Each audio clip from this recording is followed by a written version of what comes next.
안녕하십니까. 오늘은 585강 한자검정 준4급입니다. 도울조, 주로 반대죠. 힘력과 음을 나타내는 또차, 주로 구성된 형성자로 본뜻은 돕다이다. 힘력에다 또차를 했으니까 힘을 또 했으니까 돕는 거죠. 더했으니까 아주 쉬운 글자죠. 형성이면서도 회의의 뜻을 가지고 있죠. 도울조로 구성된 단어가 뭐 있을까요? 협조하다, 보조하다. 그 다음에 상부, 상조 서로 돕는 거. 도울조. 다음 높을 존. 갑골문의 자형은 두 손으로 술동이를 받들고 있는 형상이다. 소전에 와서 위는 추장추이고 아래는 두 손이 하나의 손의 모양인 마디촌으로 줄어든 회의자가 되었다. 본뜻은 술그릇이다. 여기에 높이다, 높다, 술통, 존경하다 등의 뜻이 나왔다. 두 손으로 술병을 받드는 모습에서 나중에 이게 술병이 추장추로 바뀌고 추장이니까 높이 받들다는 뜻이 된 거죠. 회의 뜻인데 회의자인데 이해가 되는 글자죠. 두 손으로 술병을 받든다. 나중에 두 손으로 추장을 받든다. 그래서 나중에 두 손이 한 손인 마디촌으로 바뀌었다. 그래서 높을 존이 됐다. 그죠? 높을 존으로 구성된 단어가 뭐 있습니까? 자존심, 존경, 존중, 존대. 그 다음에 뭡니까? 부처가 태어나서 일곱 걸음을 걸으면서 천상천하 유아독존 했죠. 오직 나만이 존귀하다. 그래서 높을 존자를 썼죠.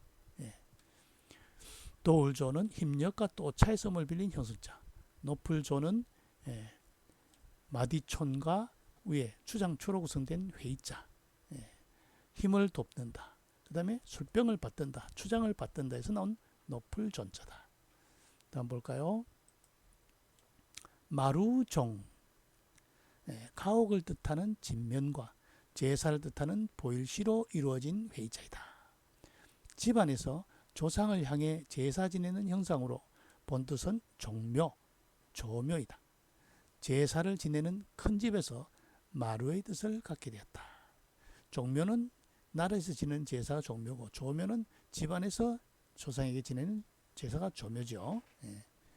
마루종으로 구성된 단어가 뭐 있을까요? 종갓집 할 때 종가가 되는 거고 종묘 사직할 때 종묘가 되는 거죠. 마루종은 제사를 지내는 집이다. 그렇죠? 제사를 지내는 제일 큰 집이 종갓집이죠. 아주 그래서 높다 이 뜻이 된 마루가 된 거죠. 산 꼭대기를 산마루를 하죠.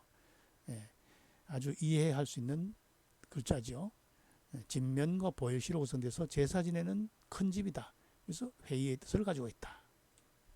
그 다음 달아날 주. 붉은 글자는 부숫자죠. 근문의 자형은 두 어깨를 흔들며 달려가는 사람 모습이고 아래에 거칠 지는 사람이 다리로 사람이 달리는 모습을 본뜬 회의자이다. 본뜻은 달리다이다. 설문에서는 천천히 가는 것을 걸음보라 하고 빨리 가는 것을 빨리 갈 추라고 하며 빠르게 달리는 것을 달릴 추라고 한다라고 했다. 후에 도망치다의 뜻도 생겼다. 달아날 주는 요 글자는 흑토와 거칠진데 소전의 자형은 뭡니까? 큰데와 거칠지죠. 흑토가 큰데의 줄임자죠. 이런 게 어떤 경우가 있습니까? 부숫자, 붉을 적자가 위에 큰데 밑에 불화죠. 불을 쬐니까 얼굴이 붉어진다는 뜻이고 여기서는 흑토가 사람이 팔을 휘젓고 달려가는 모습이다. 그래서 달아날 주자가 된 거죠. 달아날 주로 구성된 단어가 뭐 있습니까? 달리는 사람 주자. 그 다음에 경주. 끝까지 달린다. 완주. 이리저리 바쁘다. 동분서주. 달리는 말에 채찍을 더한다. 주마 가편 할 때 달아날 주자를 쓰죠. 달아날 주. 여기에 큰데와 거칠지. 사람이 팔을 휘저으면서 달려가는 모습을 본뜬 글자 회의자이다. 예. 마루종은 집안에서 제사를 지내는 건데 제일 큰 집이 종갓집이다. 예. 두 개 다 회의자인데 이해할 수 있는 글자죠. 예. 다음 볼까요? 대죽. 예. 붉은 글자 부수죠. 또 상형자는 그림이죠. 소전의 자형은 대나무와 아래로 늘어진 잎의 상형이다. 대죽으로 구성된 글자는 악기, 죽기, 글자를 기록하는 도구이다. 본뜻은 대나무이다. 예, 대나무 줄기와 잎의 모습을 본뜬 상형자죠. 예, 대나무는 주로 뭡니까? 악기, 퉁수나 피리 같은 악기로도 쓰고 또 그걸 잘라서 편지를 쓰는 도구이기 때문에 책의 도구로도 쓰이죠. 예, 그래서 대죽으로 구성된 단어는 대나무 순, 죽순. 그 다음에 뭡니까? 중마고우. 중마를 타고 다니던 어릴 때의 친구. 대나무 타고 미끄럼틀 하던 어릴 때의 친구. 우후죽순. 비온 뒤에 죽순. 금방 쭉쭉 자라는 거죠. 이 대나무 죽자는 대죽으로 구성된 단어는 악기나 책의 의미가 있다. 다음 법도준. 준으로 발음되어 있죠. 물수와 음을 나타내는 셈의 준으로 이루어진 형습자이다. 글자 모양이 소전에는 물수가 표가 있는데 해서에는 물수가 위에 올라가 있죠. 본뜻은 평평하다, 기울지 않다 해서 법도의 뜻을 갖게 된 자이다. 기준을 재는 거죠. 수평을 재는 거. 법도준. 법도준으로 구성된 단어가 뭐 있습니까? 기준, 표준, 평준화, 평준화 할 때 법도준자를 쓰죠. 대죽은 대나무 줄기와 잎의 모양을 본뜬 상형자. 대나무는 악기나 피리 같은 악기나 책을 만들 때 사용되는 도구로 쓰였다. 법도준은 물수와 샘의 준에서 음을 빌린 형수자다. 물이 평평하다 해서 법도준이 됐다. 법도준으로 구성된 단어는 기준, 표준, 평준화 이런 뜻이 있다. 있죠. 다음 볼까요? 무리중.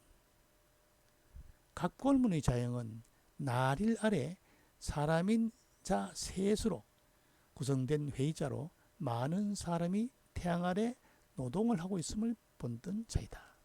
본뜻은 중인, 여러 사람, 대가이다. 소전이 와서 나릴이 눈목으로 바뀌었다. 그래서 이 각골문의 자형에서 중국 간체자가 다시 나온 거죠. 사람인 셋이 무리중이 된 거죠. 또 우리가 한자에서 숫자가 셋은 많다는 뜻이죠. 삼세판 할 때. 그래서 무리중자는 나릴 밑에 사람이 모여서 노동을 하고 있는 모습에서 나온 글자다. 무리중으로 구성된 단어가 뭐 있을까요?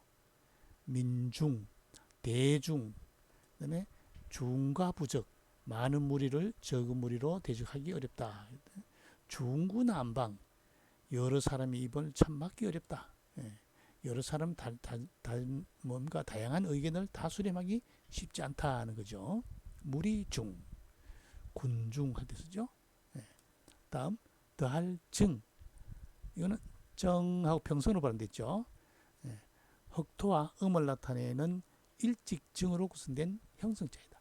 본뜻은 흙을 높게 쌓아 높게 하다 해서 더하다의 뜻을 갖게 되었다. 뭐를 더했어요? 흙을 더한 거죠. 흙을 더하니까 더할 증이 된 겁니다. 더할 증으로 구성된 단어 뭐 있습니까? 증가. 그 다음에 갑작스레 더한 거 급증. 그 다음에 올라가고 옆으로 가고 증폭 할 때 쓰이죠. 무리중은 나릴 밑에 사람인 셋으로 여러 사람이 일하는 모습에서 나온 회의자다. 더할 증은 흑토와 일직증에서 음을 빌린 형성자. 이 일직증자가 층계의 의미를 가지고 있죠. 그래서 할아버지, 증조할아버지, 손자, 증손자 이런 뜻이죠. 그래서 흙이니까 흙을 더 쌓았기 때문에 더하다는 뜻이 된 거죠. 자, 다음 볼까요? 자, 오늘 수업 다 끝났네요. 뭡니까? 힘력과 또 오차로 구성되어서 힘을 또 더했다. 또 차의 썸을 빌린 형성자이지만 힘을 더했으니까 도울조가 되는 거죠. 다음은 술병과 두 손으로 술병을 받드는 건데 술병이 주장주로 바뀌고 두 손으로 받던 것이 한 손의 마디천으로 바뀌어서 추장을 받들다, 높이다, 높을 존자가 된 거죠. 예. 다음 진면과 제사를 뜻하는 보이시로 구성돼서 제사를 지내는 집, 큰 집이 종갓집이죠. 마루종. 다음 큰대의 변형과 거칠지, 사람이 팔을 휘젓고 달려가는 모습을 본뜬 회의자, 달아날 주자, 부수자죠. 예.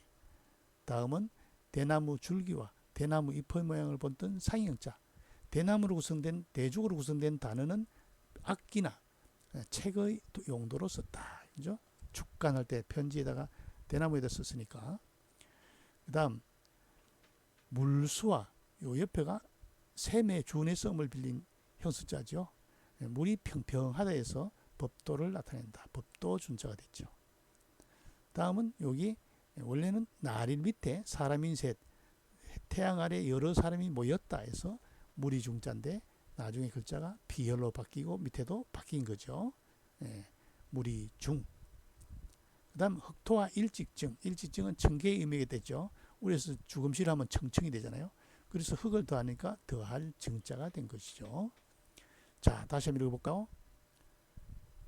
도울조, 높을 존, 마루 종, 달아날 주, 대죽.